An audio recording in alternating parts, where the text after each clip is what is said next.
bem-vindos ao Liderança Digital. Eu converso hoje com o Roberto Fulcherberger, que é CEO da Via Varejo. Roberto, obrigada por estar aqui com a gente. E a gente está vivendo uma fase ainda mais complicada com a segunda onda da Covid-19. O que mudou na adaptação da empresa nessa fase em relação ao início da pandemia? Olá, Daniela, tudo bem? Obrigado pelo convite. Acho que assim, essa segunda fase, na verdade, a gente já entrou muito melhor preparados, né? A gente não esperava, na verdade, uma segunda fase, mas estamos muito melhor preparados do que estávamos na primeira. Naquele momento, na primeira fase, a gente era 26% da nossa venda só era digital. A gente passou por uma grande transformação ao longo do último ano e metade do nosso GMV já é transacionado pelo digital. Então, agora, nessa segunda fase, a gente já conta com outras fontes para ajudar a servir o consumidor que a gente não tinha lá no início da primeira. Por exemplo, o vendedor online é uma delas. Então, a gente desenvolveu lá na primeira fase, em ritmo de startup, em 5 dias a gente criou o Me Chama no Zap. Ele veio se consolidando ao longo do ano e a gente veio fazendo várias novas versões dele, né? Então, ele chegou a representar 21% das nossas vendas no quarto trimestre. E agora, pré-lockdown, ele já estava com 25%. Pós-lockdown, então, ele se elevou mais ainda. Porque o que a gente nota assim, não são só as empresas que precisam se preparar para o digital, né? O consumidor também não está preparado. No início da pandemia, eram 7% do Brasil, mais ou menos, que compravam de forma online. Agora, a gente estima que está ao redor de 10% do Brasil. Então, tem 90% do Brasil que, nesse momento, está sem loja.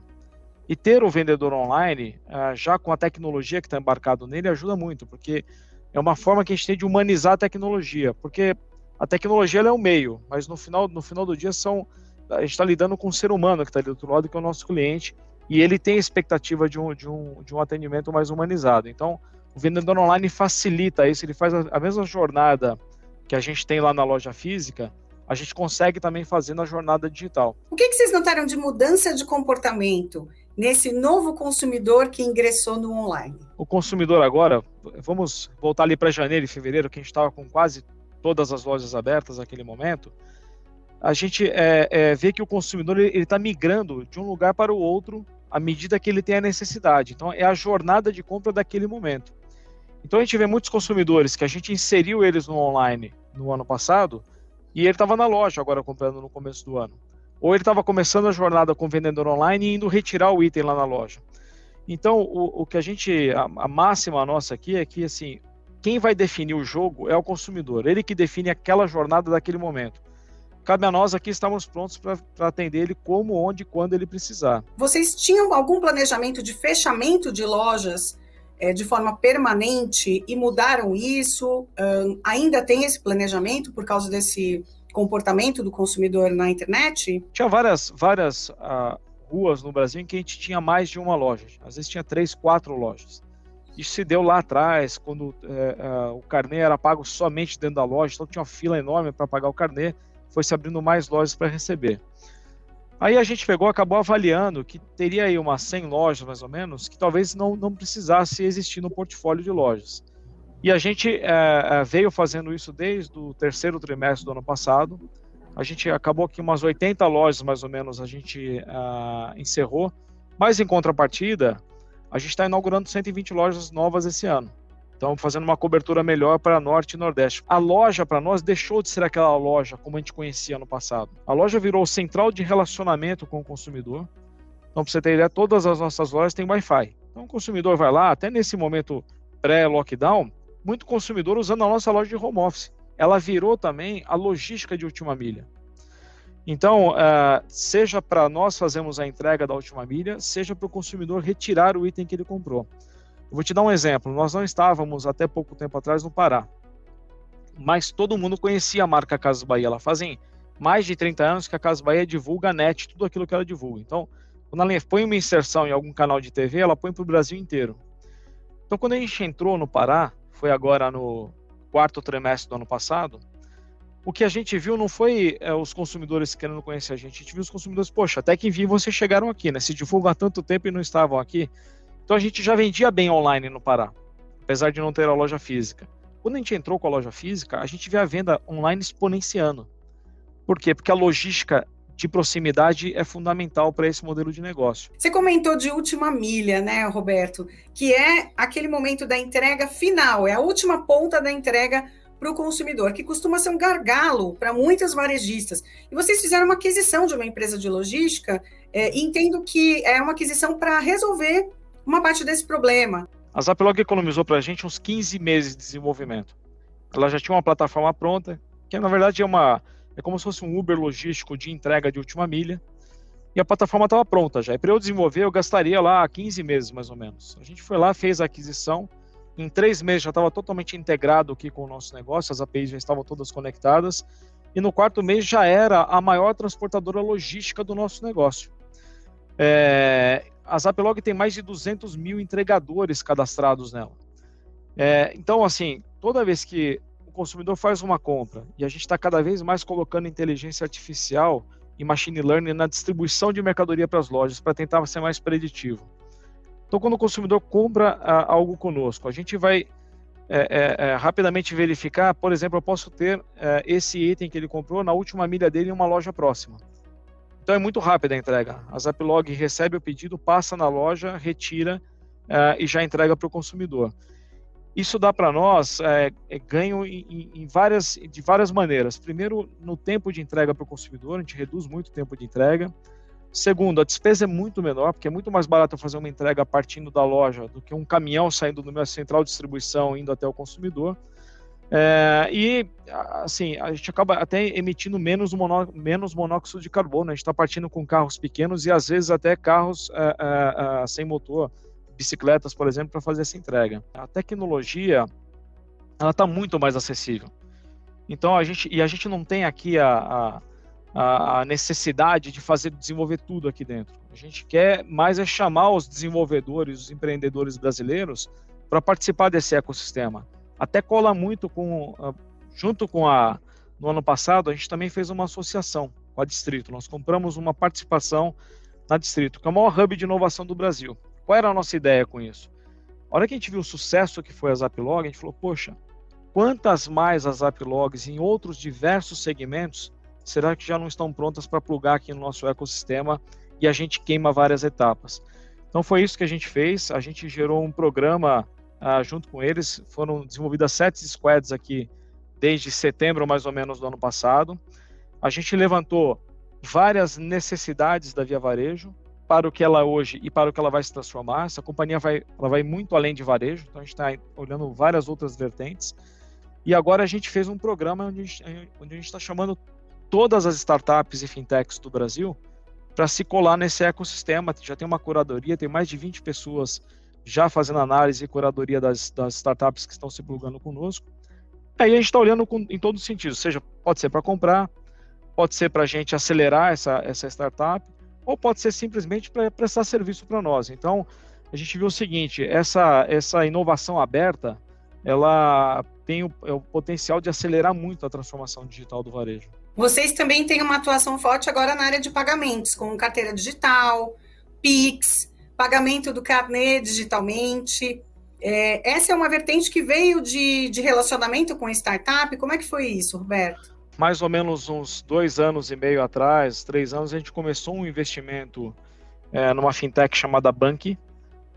A sede dela era lá em Boston, os desenvolvedores, o founder estava lá em Boston, e nós tínhamos a opção de adquirir 100% dela.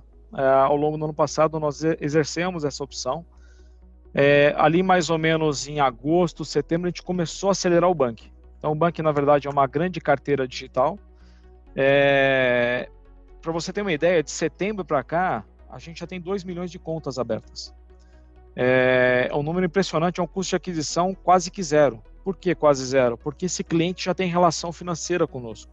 Então, o crediário da Casas Bahia, ele existe há mais de 50 anos e é muito simples movimentar o cliente do crediário para a carteira digital do banco. Então, quando o cliente faz hoje um carnê conosco, por exemplo, se ele abrir uma conta, automaticamente o carnê dele já está lá e ele já consegue fazer toda a transação do carnê por lá. E além disso, o banco já é uma carteira digital completa. Então, o consumidor, que muitas vezes é desbancarizado, tem uma parte relevante do Brasil que se quer ter uma conta bancária ainda, ele tem já a chance conosco, de maneira totalmente gratuita, ter uma carteira digital, ter uma conta e poder fazer toda a sua gestão financeira através dela.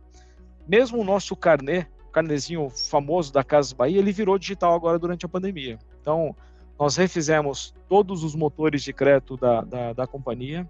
São mais de 15 modelos com mais de 1.500 variáveis em cada modelo. Então, aqui é muita machine learning.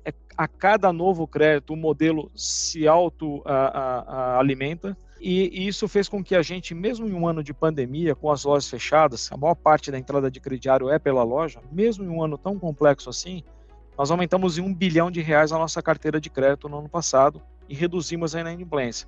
Isso graças a todas as camadas de tecnologia que a gente colocou também no crediário. E aí, em novembro, a gente lança o carnezinho que existia físico, agora também é digital. Então, o consumidor pode comprar nas nossas plataformas online e também fazer o famoso carnezinho da Casas Bahia. A tecnologia, existia vários estudos que diziam o seguinte, que ela iria deixar menos humana a relação com o consumidor. E o nosso ponto de vista aqui é exatamente o contrário. Está cada vez mais humana a relação do consumidor e a tecnologia ajudando a humanizar. Por exemplo, hoje a nossa oferta ela é exclusiva daquele consumidor. Então, quando eu estou fazendo uma concessão de crédito para aquele consumidor, aquela taxa, aquela oferta vale para aquele consumidor. Então, é a personificação no limite. Baseado em quê? Baseado no histórico desse consumidor conosco, no histórico de crédito dele conosco, no histórico de compras que ele tem aqui conosco. Então, cada vez mais a gente personaliza a experiência de cada de cada consumidor, como se ele fosse, na verdade, não é como se ele fosse, ele acaba tendo uma jornada única. Roberto, a cadeia de suprimentos como um todo tem sido fortemente afetada pela pandemia. O que vocês têm feito para tentar mitigar esse impacto? A tecnologia acaba impactando também, né? Porque quanto mais preditivo eu consigo ser naquilo que eu vou consumir, mais fácil é eu conseguir antecipar isso para a indústria. Então, eu vou te dar um exemplo. Em setembro ou outubro do ano passado, eu fechei a maior parte das minhas compras para 21 inteiro. Então, a gente, de novo, estudou muito o comportamento do consumidor, estudou muito como isso estava se desenrolando, o que teoricamente seria o consumo do ano seguinte, baseado no que foi o consumo dos anos anteriores, o que viria pela frente. E a gente coloca tudo isso numa grande base de dados, junto com a experiência também que a gente tem desse negócio, e a gente extrai o que teoricamente vai ser o 2021. Então, por exemplo, no ano passado eu já tinha colocado a maior parte dos meus pedidos para esse ano aqui nas maiores indústrias. Então a gente acaba aqui sofrendo menos com essa falta. Ela está acontecendo sim, mas dado essa antecipação que a gente faz para fazer o abastecimento, a gente acaba sendo menos impactado. Qual é a previsão da Via Varejo para o comportamento do consumidor brasileiro nos próximos meses? Essa pergunta está longe de ser simples. Eu acho que assim, o consumidor está impactado por esse momento de pandemia, então a gente espera que, à medida que o calendário de vacinação vá avançando, a gente tende a voltar para algo mais parecido com aquilo que a gente conhece como normal, a sociedade como um todo. E aí eu acho que neste momento, o comportamento do consumidor, acho que cada vez mais, Daniela, vai ser de fato essa história do como, onde, quando ele quiser, porque o consumidor já entendeu que ele tem uma jornada online, na verdade a menor parte do Brasil, né? Porque só 10% do Brasil hoje que está comprando de maneira online. Mas o online está aí, ele veio para ficar e ele vai ganhar cada vez mais penetração nesse negócio.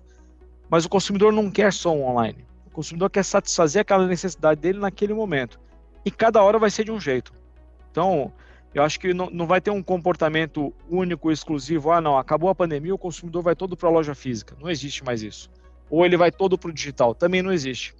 Ele vai fazer de acordo com a jornada daquele momento, de acordo com o item que ele for comprar. Por exemplo, vai comprar um refrigerador, talvez seja melhor estar lá na loja, ver, tocar. O consumidor brasileiro gosta muito de tocar nos itens. Então, acho que assim, para nós, aqui Via Varejo, nós estamos nos preparando a cada dia mais para um consumidor que pode ter escolhas. Ele vai poder fazer escolha naquele dia, como ele quer fazer a jornada dele, e a gente vai estar preparado para isso. Tá certo, Roberto. Obrigada por estar aqui com a gente, compartilhar a sua experiência com o Liderança Digital e até a próxima. Super obrigado, Daniela, e a todos que nos assistiram aqui. Muito obrigado.